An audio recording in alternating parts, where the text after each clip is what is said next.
Assalamualaikum, Balai Desa Merah. Kita masuk ke bagian cerita di balik kesurupan. Tapi sebelum kita masuk ke selengkapnya, kita berdoa dulu ya. A'udzu bikalimatillahi tammati. Bismillahirrahmanirrahim. Allahumma sholli ala sayyidina Muhammad sallallahu alaihi wasallam. Ini dia selengkapnya. Balai Desa Merah, karya dari Acan Yu.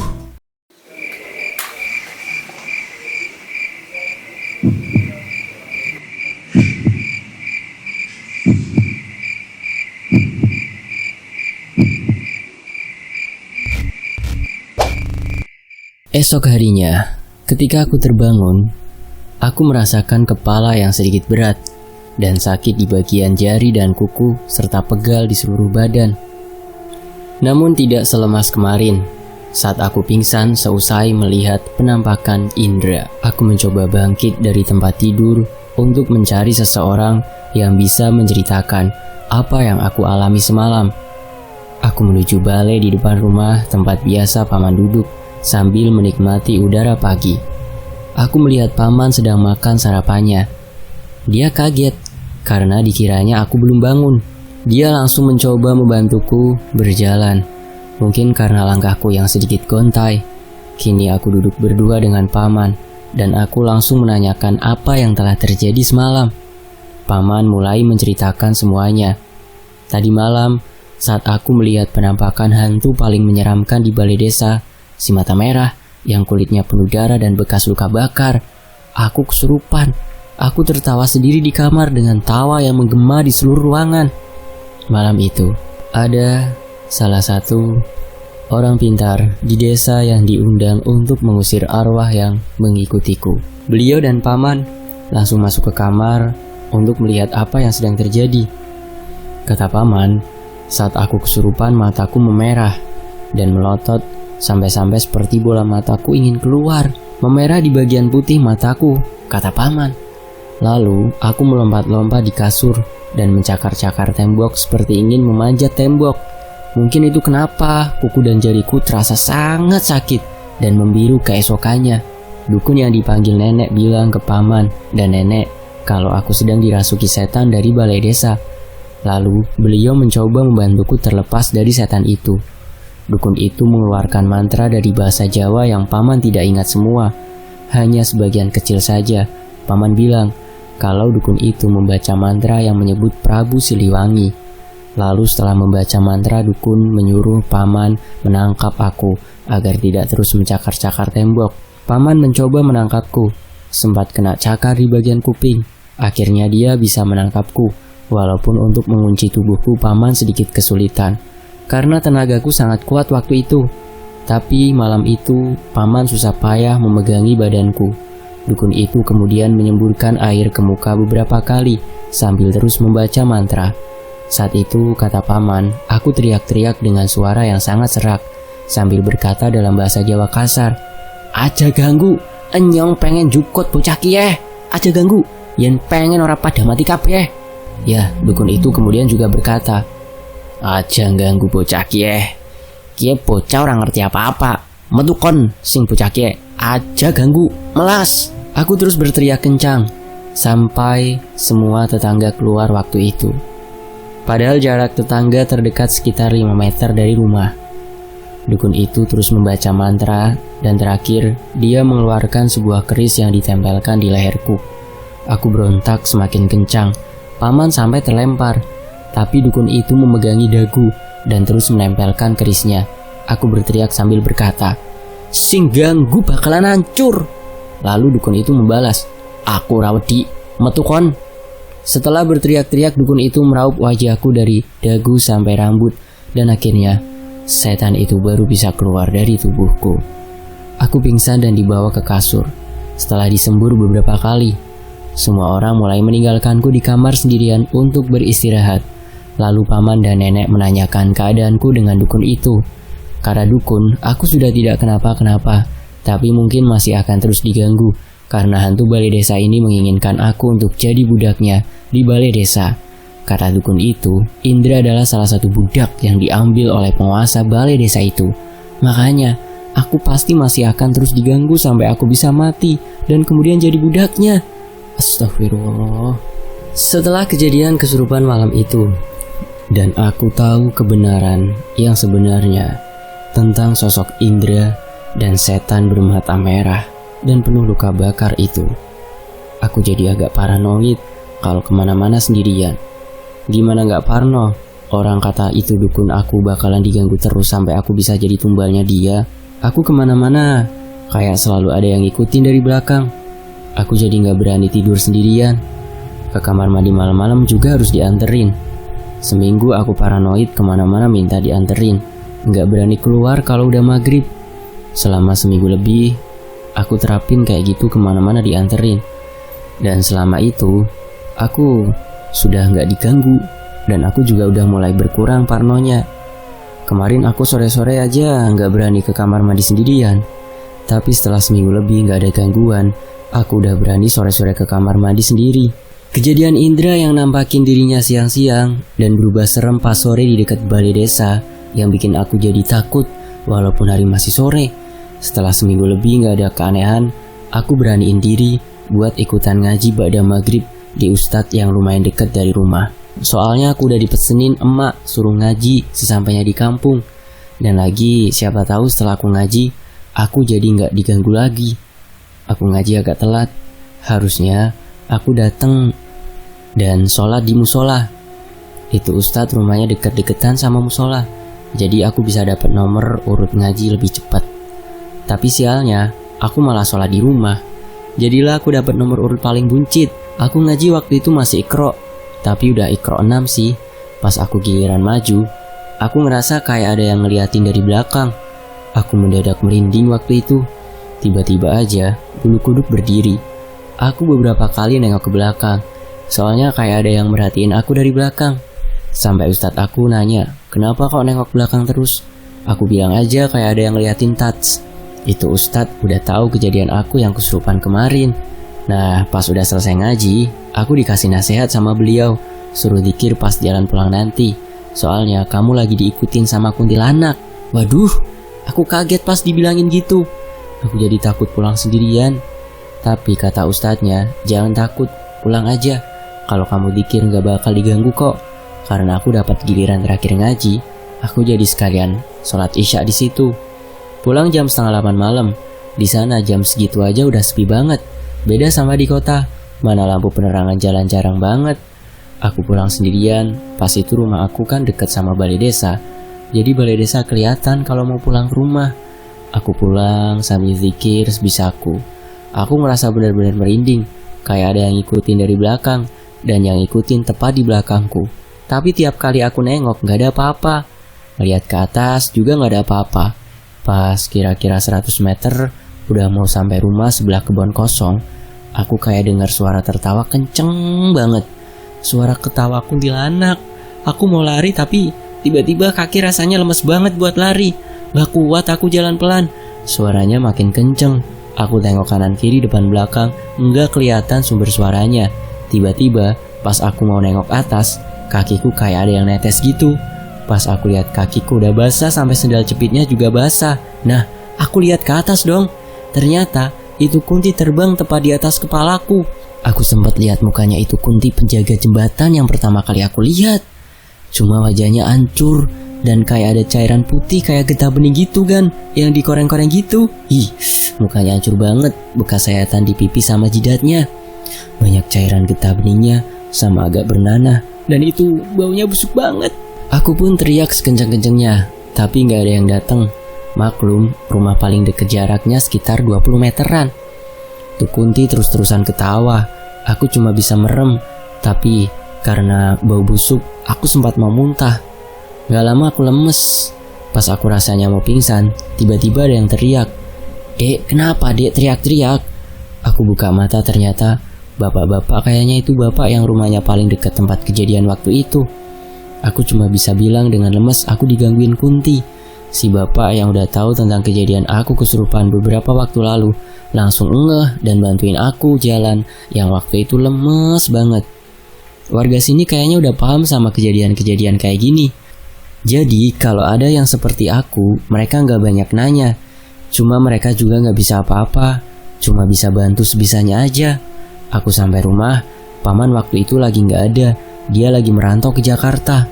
Dan selanjutnya, bapak-bapak yang nolongin aku nyeritain kisah kasus teror yang menimpa saudaranya yang akhirnya gila karena sering diganggu sama makhluk yang ada di balai desa.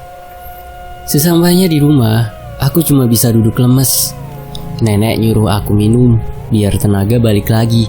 Di rumah cuma ada bapak tetangga yang nyelamatin aku dan nenekku.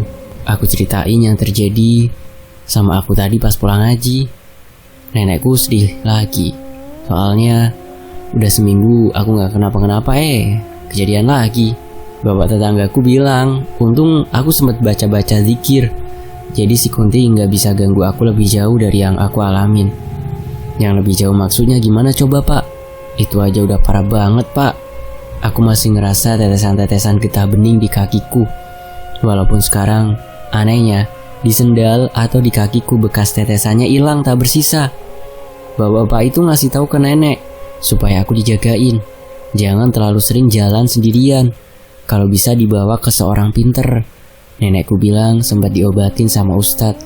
Terus terakhir kali pas kesurupan sama dukun, bapak itu kaget. Terus bilang, kalau bisa nggak usah minta tolong dukun. Soalnya setahu dia dukun di desa ini juga suka ngasih sesaji buat penghuni balai desa. Dia juga akhirnya cerita tentang ponakannya yang kayak aku nih datang dari Jakarta ngalamin kejadian seperti yang aku alamin juga. Dulu anaknya udah SMA, cewek. Dia disuruh tinggal di desa, soalnya pergaulan di kota udah kebablasan. Tapi bukannya jadi alim di desaku, malah dia diteror sampai sekarang suka tiba-tiba teriak-teriak sendiri seolah lihat penampakan yang orang lain gak lihat, tapi dia lihat. Awalnya itu cewek datang gak ada sambutan kayak aku, tapi dia datang pas cowoknya yang dari Jakarta datang buat ketemu sama si doi. Pamannya udah meringatin tentang horornya kampung ini. Tapi doi gak percaya, malah diajak cowoknya jalan sampai malam banget. Kejadiannya pas doi sama cowoknya baru pulang dari pusat kota. Pas depan balai desa, tiba-tiba motornya mati. Di depan balai desa itu kebon, lampu penerangan cuma ada di aula balai desa, itu pun remang-remang. Jadi kalau malam itu balai desa horor banget. Di depannya ada pohon beringin yang konon katanya nggak bisa ditebang dan pernah mau ditebang tapi ada darah di batangnya. Aku sih cuma dengar dari orang-orang aja. Sampai sekarang itu pohon beringin masih ada. Mereka berdua bingung kenapa motor tiba-tiba mati padahal bensin full. Dan tadi tuh nggak ada tanda-tanda mau mati motornya, tapi tiba-tiba mati gitu aja. Cowoknya berusaha hidupin, tapi nggak hidup-hidup. Pas lagi bingung, tiba-tiba suasana jadi dingin banget. Di arah balai desa kedengeran suara orang ngetik pakai mesin ketik jadul. Padahal tuh balai desa gelap banget, nggak mungkin ada orang kerja gelap-gelap. Mereka tiba-tiba merinding. Doi inget kata pamannya, kalau balai desa itu angker. Pas doi sadar di pohon beringin ada Kunti duduk hadap ke belakang sambil ngayun-ngayunin kakinya. Mereka berdua mau teriak tapi gak bisa. Si doi sampai nangis sama suasana gitu. Pas mereka ngadep belakang mau balik lagi pergi dari balai desa, di kebun ada sesosok pocong dengan wajah yang rusak dan kain kafan yang udah kotor lagi melototin mereka berdua. Lihat penampakan itu, si cewek gak kuat lagi dan pingsan karena ketakutan. Si cowok lari ninggalin motornya sama ceweknya. Besoknya si cewek ditemuin sama petani yang mau ke sawah. Dia lihat doi pingsan dalam keadaan berdebu dan bau busuk. Si cowok ditemuin di belakang balai desa yang juga kebun kosong tempat dimana gua lihat Kunti terbang di atasku. Setelah kejadian itu, cewek itu sering banget diganggu sampai sekarang walaupun dia udah balik ke Jakarta. Setelah menceritakan kisah keponakannya, bapak itu izin pamit pulang. Sebelum pulang, bapak itu ingetin nenek aku lagi, kalau bisa jangan minta bantuan dukun lagi. Soalnya ada beberapa warga yang suka lihat itu dukun naruh saji di kebun belakang balai desa. Dan dulu keponakannya pernah dibantu juga sama dukun itu, tapi gak sembuh, tetap aja sering dihantuin. Bahkan sampai sekarang dikasih saran nenekku cuma manggut-manggut aja. Setelah ngucapin salam, bapak itu pergi ninggalin aku sama nenekku. Di sisi lain, paman gak di rumah, dia lagi jaga bawang di sawah malam itu. Karena habis lihat penampakan serem dan dengerin cerita serem, aku gak berani tidur tanpa paman. Jadinya aku tidur bareng nenek. Malam itu aku gak bisa tidur karena kepikiran kejadian pulang ngaji. Bawaannya aku merinding terus, kayak ada yang memperhatikan aku tidur. Beberapa kali aku bangunin nenek, cuma karena dengar suara-suara yang kayaknya sih cuma tikus lagi cari makanan. Aku baru tidur menjelang subuh. Sialnya waktu itu aku udah masuk sekolah, jadi paginya harus bangun buat berangkat. Di sekolah sampai pulang gak ada masalah apa-apa. Aku sekolah aja kayak biasa. Sampai rumah pas udah agak mau maghrib, aku mandi siap-siap mau ngaji, biar maju duluan dan pulang gak terakhir, kayak kemarin aku harus sholat di musola. Aku pun berangkat walaupun belum azan maghrib, biar langitnya masih terang. Pas aku mau berangkat ngaji, di kebun belakang balai desaku kayak lihat ada orang. Aku pikir jam segini mana ada orang berani ke belakang balai desa. Karena takut jurik, aku kabur lari sekencang-kencangnya ke musola. Aku ngaji maju pertama, pulang nunggu anak tetangga yang rumahnya lebih jauh dikit dari rumahku. Pas sampai kebun belakang balai desa, karena aku penasaran sama kejadian tadi sore, aku iseng lihat ke tempat yang tadi ada sekelebat bayangan orang. Aku berani, soalnya ada temennya. Tapi gak ada yang aneh, cuma pohon pada gerak ketiup angin aja. Kayaknya emang cuma perasaanku saja. Tapi tiba-tiba aku dengar suara batuk. Aku pun sama temanku kaget. Abis maghrib mana ada yang berani ke situ. Sore-sore aja gak berani. Aku sama teman udah siap mau lari. Tapi gak lama muncul sosok bapak-bapak yang tak lain adalah dukun yang ngobatin aku dulu. Dia nyapa aku. "Baru pulang ngaji adik," kata si dukun. Aku jawab aja iya. Tapi si dukun itu kayak gak suka aku ngaji. Dia tiba-tiba ngeloyor langsung gitu aja ninggalin aku. Aku jadi inget kata bapak-bapak yang kemarin ke rumah nolongin aku. Mungkin itu dukunnya habis naruh sajen. Sampai rumah aku cerita ke nenek. Tapi nenek cuma bilang, "Ya udah, gak usah dipikirin. Kalau ada apa-apa minta tolong Pak Ustadz aja." Semenjak kejadian si dukun ketemu itu ada kali sebulan, aku gak ada gangguan parah kayak sebelum-sebelumnya. Paling cuma kayak ada yang merhatiin aja. Cuma aku selalu baca ayat kursi dan apa aja sebisaku kalau lagi merinding kayak gitu. Setelah sebulan gak ada masalah, aku kira semuanya udah berakhir dan gak akan ada kejadian aneh lagi. Ternyata waktu itu malam Jumat aku libur ngaji. Malamnya ada tugas kelompok di tempat temanku. Rumahnya lumayan jauh dari rumahku. Aku kesana sendiri naik sepeda. Pulang sekitar jam 8 lebih dikit lah. Awalnya bareng sama temen, tapi karena beda arah, aku misah sama itu temenku. Sialnya aku harus ngelewatin jembatan yang waktu itu ada kuntinya. Aku baca doa sambil meneguhkan keberanian. Pas aku belok mau lewatin jembatan, itu jembatan rame banget kayak pasar dadakan gitu. Aku pikir gak mungkin nih ada pasar malam di sini. Aku tahu kalau aku lagi dikerjain. Pas aku lewat gak ada penampakan serem. Orang-orang yang ada di sana semuanya kayak orang biasa, lagi jualan, sama lalu lalang aja beberapa ada yang beli juga. Cuma karena aku tahu gak mungkin ada pasar dadakan tiba-tiba kayak gini. Orang aku berangkat gak ada kok, masa sekarang ada? Karena aku curiga bakal ada kejadian tidak menyenangkan, aku kebut aja sepedanya. Tapi anehnya sepedaku jadi berat banget digoesnya. Pas aku ngerasa mulai ada yang aneh, aku perhatiin sekitarku. Penampakannya berubah total. Itu orang-orang jadi serem-serem bener dan pada liatin aku semua. Ada yang matanya putih semua. Ada yang bekas luka gorok di leher. Ada yang matanya hitam dan bernanah mukanya. Pokoknya serem banget deh semuanya. Yang jualan juga pada jualan tulang sama kotoran manusia gitu. Ada yang dibakar, dijadiin bubur. Ih, jijik banget pokoknya. Aku mau baca-baca doa, mulutku terasa kunci. Aku cuma berusaha terus genjot sepeda yang mendadak berat. Pas aku lihat ke belakang, sepedaku lagi dipegangin anak-anak kecil yang mukanya serem-serem banget. Dalam hati, pantes berat. Aku bingung, lemes, mau pingsan rasanya. Tapi karena aku belum pingsan, aku berusaha sebisaku. Aku akhirnya dapat ide buat berusaha baca ayat kursi dalam hati dan juga berusaha buka mulut biar bisa ngomong. Sambil berusaha doa, aku sambil liatin pemandangan serem. Dan yang bikin aku kaget, aku lihat Indra dengan baju SD-nya di kerangkeng dan ada iketan di lehernya sambil melototin aku. Aku shock banget. Mungkin kalau aku jadi tumbal, aku bakalan kayak gitu juga kali ya. Setelah aku susah payah, aku akhirnya bisa buka mulut dan baca doa sekencang-kencangnya. Tiba-tiba juga sepedaku jadi enteng lagi. Aku langsung ngebut dan secepatnya.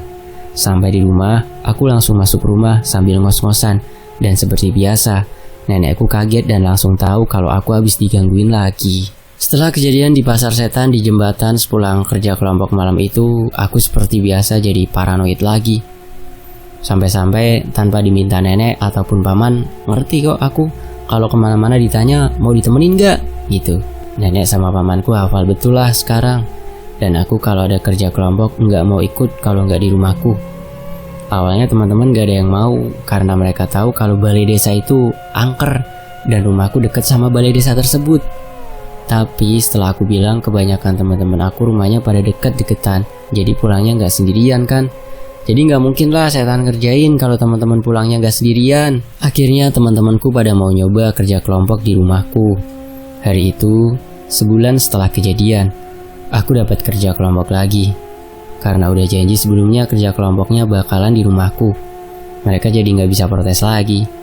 Malamnya pas anak-anak udah kumpul, kita ngerjain bareng-bareng sambil cerita serem yang pernah kita alamin. Temanku yang namanya Andi sama Joni yang paling bawel nanya.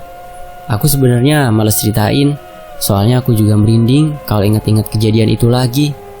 Tapi karena dipaksa akhirnya aku cerita juga. Aku cerita dari awal aku lihat penampakan Kunti di jembatan, sampai lihat pasar malam setan juga di jembatan di dekat balai desa. Mereka pada merinding dengar ceritaku, pada takut pulang. Cuma Andi dan Joni aja yang sombong bilang gak takut. Selesai cerita, kita semua bubar. Setelah teman-teman pulang, aku ke kamar paman buat tidur. Aku gak bisa tidur gara-gara aku cerita tadi. Aku jadi merinding dan paranoid lagi, berasa ada yang ngeliatin lagi. Tapi aku paksa buat tidur, soalnya besok sekolah. Setelah susah payah, akhirnya mataku bisa terpejam. Besoknya di sekolah Andi dan Joni gak masuk. Aku coba tanya yang lain, gak ada yang tahu juga. Karena penasaran, aku sama beberapa temen coba main ke rumah Andi setelah pulang sekolah. Rumah Andi gak jauh dari sekolah, jadi cepet nyampe. Sampai rumah Andi, aku ketemu ibu bapaknya. Bilang Andi sakit setelah pulang belajar kelompok dari rumahku. Udah dikasih obat sama orang pintar sini. Katanya si Andi ketempelan setan. Karena penasaran, aku izin ketemu Andi. Aku ke kamar Andi. Di sana dia lagi rebahan. Andi kaget ketemu aku. Dia langsung nyuruh aku duduk di sebelahnya. Dia mau ceritain kejadian semalam sepulang belajar kelompok. Ternyata semalam karena dia penasaran sama cerita aku tentang balai desa, dia sama Joni mampir ke balai desa buat lihat-lihat dan ngebuktiin seserem apa sih balai desa di tempat aku. Aku kaget pas dia bilang gitu. Soalnya balai desaku kan terkenal angker, bahkan terkenal sampai desanya si Andi. Tapi kenapa dia masih sebego itu buat buktiin kalau balai desaku angker apa enggaknya? Andi lanjut cerita. Awalnya dia ngelewatin jembatan di sana, ada petani yang mau ke sawah. Andi pikir mungkin mau nunggu bawang, tapi petaninya aneh, jalannya nunduk ke bawah. Karena Andi pikir itu cuma petani biasa, dia lanjut ke balai desa. Di sana dia lihat-lihat sekitar. Awalnya nggak ada apa-apa, tapi tiba-tiba aja dia lihat petani tadi. Karena penasaran, ngapain petani ke balai desa, bukan ke sawah? Akhirnya dia nanya, "Pak, mau ngapain kesini?" Bukannya dijawab, malah petaninya nunjukin mukanya yang hancur. Andi sama Joni kaget. Mereka berdua lari sambil nuntun sepedanya. Tapi pas mau ngelewatin gerbang balai desa, dia lihat cewek pakai baju merah duduk di atas gerbang. Pas dilihat-lihat bagian punggungnya bolong dan banyak belatungnya. Andi sama Joni kabur, tapi Kuntinya malah terbang di atas mereka sambil ketawa khas kuntilanak. Mereka pun berdua kabur sampai di perbatasan desaku, sampai desa Andi. Pas udah sampai desa Andi, Kuntinya agak ngejar lagi.